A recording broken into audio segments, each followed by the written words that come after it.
Deep beneath the sparkling waves of the great blue sea lies the forgotten resting place of an ancient ship, sunken by time, encrusted with barnacles. Its hull gapes open like a silent scream from days long past. Spotting goggles around his neck and a determined look on his face, Aladdin isn't afraid of anything. That was until he discovered a glimmering lamp at the bottom of the ocean tucked away inside of the ship's belly. When he surfaced, gasping for air, he spotted a royal carriage speeding away from the harbor. With his wish secured, Aladdin dove back into the sea and swam as fast as his legs could carry him toward the royal palace. Zuzu and Captain Snap, a grumpy but kind-hearted pirate crab with a tattered treasure map on his shell, had followed him, but it wasn't long before they came across a massive sea dragon whose cavernous jaws blocked their path. According to the map, the only way forward was through the beast's mouth, so with a determined nod, Aladdin swam straight toward it. But the tranquility was shattered when a giant octopus with 8 beady eyes emerged from the coral. Its tentacles lashed out, wrapping around Aladdin and squeezing tight, but instead of crushing him, it carried him on its back. Soon, they arrived at a clearing where a majestic white dolphin waited patiently. It bowed its head, allowing Aladdin to climb aboard, and in a flash, they sped away. Once again, they were trapped. And this time, even Captain Snap was out of reach. Would Aladdin be defeated before he even reached the Gate of Pearls? The crab pointed to its reflection in the water. They're all gone, taken by those pesky mermaid hunters. A wild look crossed its face. Will you help me get revenge? Aladdin agreed, and the two swam away. The entrance pulsed with dark energy. What lay beyond was unknown, but he had to find the ruby if he wanted to save his friends. Summoning his courage, he dove inside. Despite being over 200 years old, Captain Snap was still a fierce fighter, thanks in no small part to the magic map on his shell, which granted him knowledge of every nook and cranny of the ocean floor. Then he and the crab returned to the grotto. With the coast clear, Aladdin grabbed the sapphire and hurried on his way. He didn't need it anymore. He had found true courage, wisdom, and love. It became a symbol of love, peace, and magic for all the creatures of the great blue sea. And that's why, to this very day, if you listen closely, you can hear the echoes of laughter and music drifting from the palace as Aladdin and Zuzu dance together forever.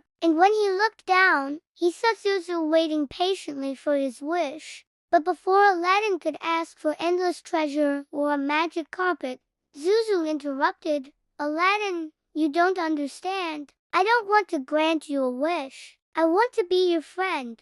Aladdin smiled. His wish was already coming true. He had one last stop before returning to the gate, and there, basking in a pool of sunlight, was Princess Leia. Jafar was nowhere to be seen. Then from the shadows, the octopus wrapped its tentacles around the sea sorcerer, who screamed in surprise as it lifted him high above the water. The fish swarmed him, biting and stinging him until he was nothing but a shriveled husk. Finally, he slumped to the ground, defeated. Looking for this, Jafar taunted, holding the ruby high above his head. Only a fool would try to stop me. With the combined powers of the ruby of courage, the sapphire of wisdom, and the pearl of serenity, I will rule both the land and the sea.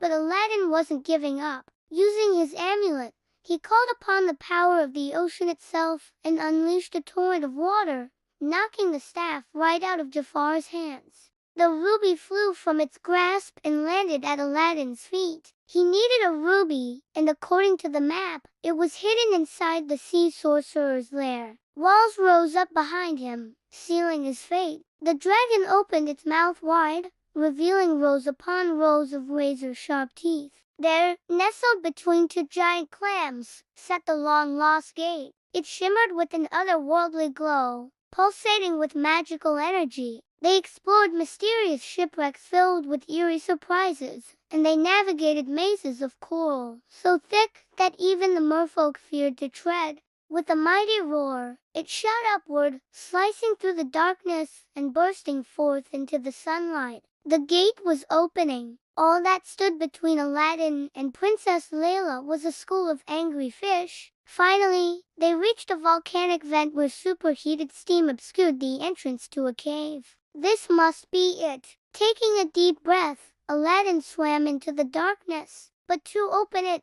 Aladdin needed to insert a sapphire, and he'd heard that it was being guarded by a terrible sea monster. Then it hissed, "If you want to pass, you must answer my riddle or become fish food. I have cities, but no houses. I have mountains, but no trees. I have water, but no fish. What am I?" To get past him, Aladdin needed to solve another riddle. "I have keys, but no locks to open. I have a space, but no room. You can enter, but can't go outside. What am I?" Before Aladdin could ponder the question, Zuzu answered, "It's a keyboard." The turtle blinked in surprise and stepped aside. This went on for several more chambers until finally Aladdin reached a grotto where a single sapphire rested on a pedestal. As he approached, a giant crab lunged out, blocking his way.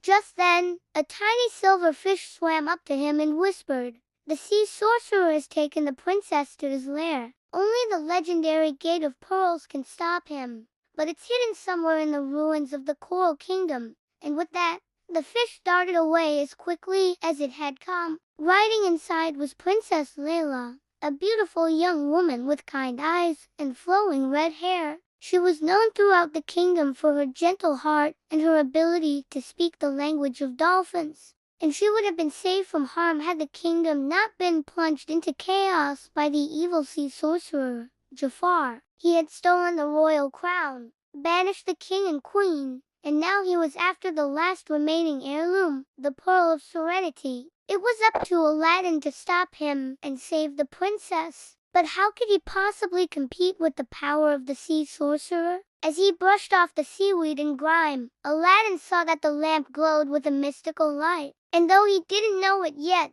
the lamp was hiding something magical. Unbeknownst to all but the fishes, within its rusted depths sleeps a secret so powerful that even the bravest of pirates feared to tread water nearby. Zuzu could do anything and everything, and he was bound to grant Aladdin 3 wishes. But there was a catch. Unlike other genies who lived on land, Zuzu and his kind were elemental genies born from the ocean's heart, and as such, he and his magic were fueled by the sea. So if Aladdin wanted to make a wish, he needed to find a pearl worth 1,000 maidens' tears, a sapphire guarded by a sea monster, and a ruby hidden in the darkest depths of the ocean. One day, a young boy named Aladdin, known throughout the seaside village for his bravery and adventurous spirit, dives into the sea for a swim. As soon as Aladdin rubbed it, the surface erupted in swirling colors and smoke, and out popped Zuzu,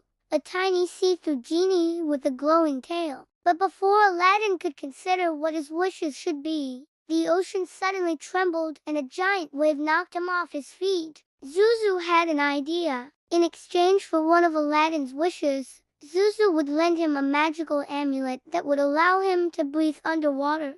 Aladdin knew he was in for a challenge, but luckily he wasn't alone, and so their quest began. The trio made their way through an underwater city, navigating crumbling pillars adorned with sea anemones and swimming past gardens choked with kelp. As he entered the dragon's mouth, he realized it was a trick. On the other side, they found themselves in a magnificent coral forest where bioluminescent plants swayed gently in the current. As the octopus tightened its grip, Aladdin closed his eyes, hoping it would let go. Before long, the dolphin brought them to a clearing.